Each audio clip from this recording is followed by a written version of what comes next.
The U.S. Women's National Team start 2026 off with a win. Let's get right into the film. I'm Bridie O'Toole. Welcome back to Busy Watching Women's Soccer. Paraguay are going to get this match started. But what I liked is what I saw from McGlynn very early on. Calm and confident here. Understands she can get this situation under control easily. But what it is that I really like about this clip is what she's going to do when she gets the ball back. She's going to recognize that she has an opportunity here. She's an opportunity to assess what Paraguay are doing, pull information about their press, about their structure. What are the cues that Paraguay are looking for? And it looks kind of silly as she keeps just rolling the ball forward here. But if nobody's going to press her, she's just going to continue to pull that information in. Another player that I really loved watching, Kennedy Wesley. I thought her positioning was excellent. Really good interception there, really good pass to just get things under control and get them reset quickly. She has a good step up here. It ends up being a little bit awkward, but she is not going to allow herself to be beat in pursuit into the wings really well there, very strong. And then watch after this pass, just a lot of intensity and hustle to get back into her defensive positioning to help McGlynn out. I really like what I saw from a defense. The U.S. offense were a bit slower to get started than we've seen from them in the past. There's maybe a little bit of rust there. However, I really liked this opportunity with the pressure from Hutton leading into this chance for Reilyn Turner. And let me tell you, that shot is far, far, far closer than the final position of the ball would have you believe. Really good opportunity that she was able to create. Izzy Rodriguez, I think, had a very nice game. It was a nice clearance from her. Sentnor, though, in the midfield of a 10, I do think she struggled a little bit. There are times we'd see some insecurity with the ball in possession. It would kind of lead to Paraguay just settling quite quickly and comfortably. So Paraguay are allowed to possess a lot in the first half. The struggle for them is they can't build anything out of a possession that they do have. Something I caught on the coverage in the first half, they asked Emma Hayes what she'd like to see improved, and she cites Lola Bonta's positioning, saying that she thinks she's coming too low. And this is so interesting to me because watching this live before hearing that, my first instinct when I saw this play was to think, oh, what a great job Lola Bonta has done. She's created some nice separation from her player. She's recognizing what's happening with the defense, and she's doing a good job to come low and support McGlynn in this build-out. Now, the problem that creates is everybody's position in this structure is relational. So you position yourself based on where your teammates are, and that means Moultrie has to come low as well. And if Moultrie comes low, well, now how far away is she from the forward line? So this is actually going to turn into an interception because we look at this and look how far Moultrie is from our forward. And you might think, oh, she's a little bit closer over here, but that's Izzy Rodriguez, a defender. So this is why I encourage you to, watch a lot of different sources, watch the match more than once, read as many different things, listen to the interviews with Emma Hayes. It's so subjective. Positioning if you're not in the room and you're not hearing what these players are being asked to do. And I just think it's so easy to think someone is out of position or in a great position when really they're not. We continue to see some struggles for the midfield, but I thought the defense stayed really solid. This is such a nice read and block from Kennedy Wesley. She makes it look so easy. And then collectively, I think the whole team does a really good job here to just find a way to spread out, slow things down a little bit, so they can reset and get their structure back together. Upfield, I think things were starting to get there a little bit more, really helped with this nice step up from Kennedy Wesley. She has Germa's timing for those. I'm telling you, it's such a fantastic quality. And then this was a lovely little play from Giselle Thompson to help Ally Sentnor win that corner. They're starting to connect the dots a little bit more. Really like seeing Izzy Rodriguez take some left-footed corners. But this one did create a problem defensively for the U.S. And look at Tara Rudd go. Just turns the jets on, shuts that down. But my favorite part of this is the communication with McGlynn. They're very coordinated. The whole thing just looks like flame gets extinguished immediately. Really nice, clean, and consistent stuff from the defense. This is about where I felt the midfield started to look more settled. Love that give and go between Hutton and Moultrie, and Reilyn Turner just continues to be a pest, a menace up front. Starting to see things click and gel. Really liked what we saw from Giselle Thompson as well. She has such good vision. This is a nice little ball. Great cut from Trinity Rodman. I think where it goes wrong is the tempo doesn't feel aligned. Some players look like they're trying to slow play down. Some players look like they're trying to go as fast as possible. There just wasn't consistency in the tempo. Like this ball from Izzy Rodriguez can take a long time to drop. And Rodman also knows she's not going to finish on that with that body position. So it's still just a little rusty. Glenn did not have a ton of work to do this game, but when the opportunity presented itself, Paraguay, I thought she did a wonderful job. Look at her here, coordinating her defense, telling them what to do, and then Wesley Rodriguez sending that information out. This is what that coordination is all about. I really liked this moment from all of them. Towards the end of the second half, we saw the U.S. generating opportunities a lot more consistently.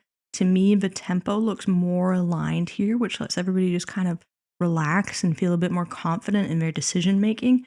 This ball, though, I do wish had been finished by Ally Sentnor. It's just sitting there. This play I really liked from Claire Hutton. I think she has such great situational awareness. And then from Moultrie to her own foreigns teammate, wonderful ball. But look at Reilyn Turner make this angle more difficult for herself as she approaches goal. It is so crazy to me she was able to do this. And you know why? It's because she's going to go left foot, right foot, left foot, left foot, right foot, and then finish off the left foot. What does that do? The constant switching of the feet, it allows her to slalom, change her center of gravity, change her angle of attack. It becomes so difficult to defend, and just what a fantastic, fantastic first goal for her. After halftime, we're going to have Croy Bethune added to the midfield. Reilyn Turner is going to come out, and instead Ally Sentnor is going to move and play up top. Now, I found this kickoff really interesting. We've been seeing the U.S. boot the ball upfield a lot, and it is different when they're up one, but there's a real intention to possess here. And I feel going into the second half, we saw them try to build from the back of the structure a lot more. I think this is something that they probably talked about because it really came across to me on film, but it worked. I think the tempo is aligned now. They're building plays the way they want to. This movement right here from Izzy Rodriguez, to me, that's what this play is all about. Shifty little ball in at the end. Very technical finish from Ally Sentnor. I love this.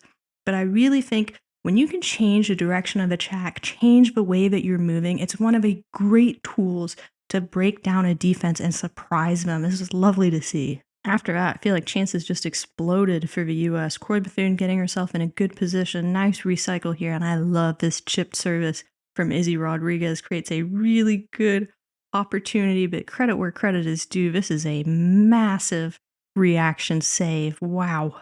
The U.S. both just keep building. I love this turn from Bethune. Look at the acceleration once she gets rid of the ball to stay in the play.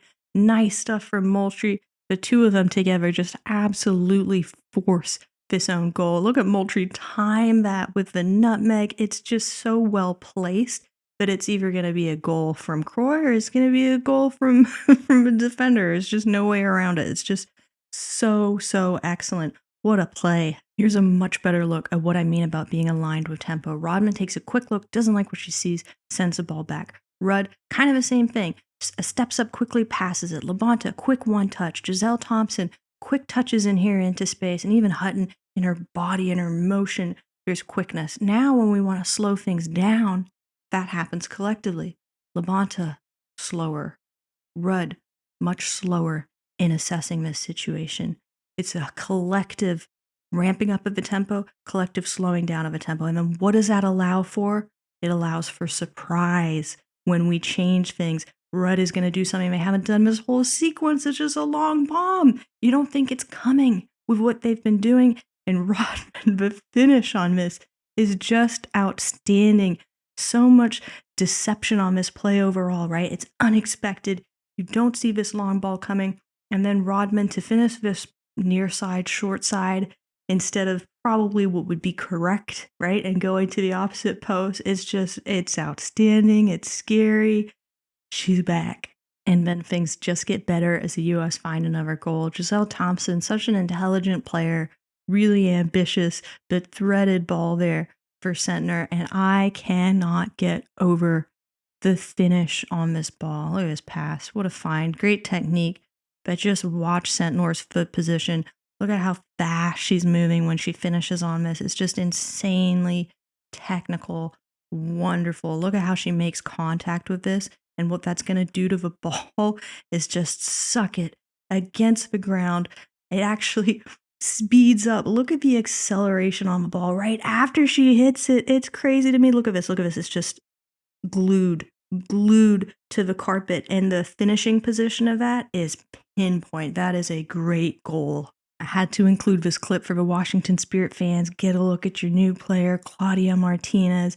Got a really great run on this ball, but you know what's even better? The defense from Kennedy Wesley. Love to see it. She had a great game, and I hope this is what we're seeing in those Spirit Wave matchups later in the year. We're then going to get a motherload of subs, 5 on at a time. We have Sams, Sears, and Hirschfeld returning to the lineup, and debuts for Maddie Dahlien and for Sally Menti. Now, we did see some weird positioning here. Emma Hayes has said it's not a permanent thing, but you know what? I liked how Hirschfeld at center back a little bit more than I was expecting to. I'm kind of optimistic we might see more there. After all those changes, I thought this team looked pretty unsettled, but I think that's very reasonable considering half the players on the pitch had just been swapped out. Problem for me is it just looked like a lack of coordination. Players weren't exactly sure where they were supposed to be, what they were supposed to be doing. And for like 2 or 3 minutes, things just looked a little hectic and a little stressful. Hate to see someone allowed this much time on the ball and that shot just being popped off from out there, but luckily McGlynn looks like she would have been prepared. Things, though, they did not take long to get fixed. I think the positioning, their like respect for other people's roles looks a lot better here. I really like this persistence from Bethune, and this is just such a smart finish from Sears to create so much separation with that cut. Really liked it. On this replay, I want you to check out what Croy Bethune is going to do because it is just so smart. She has such excellent recognition. As soon as she sees what Sears wants to do, steps back, takes one player out. That allows Sears to draw as many people as close to her as possible, which allows her to make that big cut and create a lot of space for herself. She is a goal scorer through and through, and is yet another one for Emma Sears. Might be about to have another very good NWSL season. Here's one of the moments I liked from Hal Hirschfeld at the back, looking a little bit more settled. Gives Claire Hutton the ball in a great space, and she's able to send in a lovely little ball to Emma Sears. US just persistently creating chances at this point in time. I really like this one. Also, great vision from Hutton, but just the connections here are great. Croy Bethune is going to create so much space in her positioning for that cutback ball. Things are just grooving. It ends up being the last good opportunity of the game, but what a good game it was. And so to my American friends, I know it is a difficult time for the country right now, but I hope you remember that in choosing to support this team with your time, your energy, your money, you are helping build a different looking America where equality and opportunity exist for all. I hope you continue to be proud of this team as they give everything they have towards building a different looking future. I really appreciate you hanging out with me, and I will see you after the next match against Chile.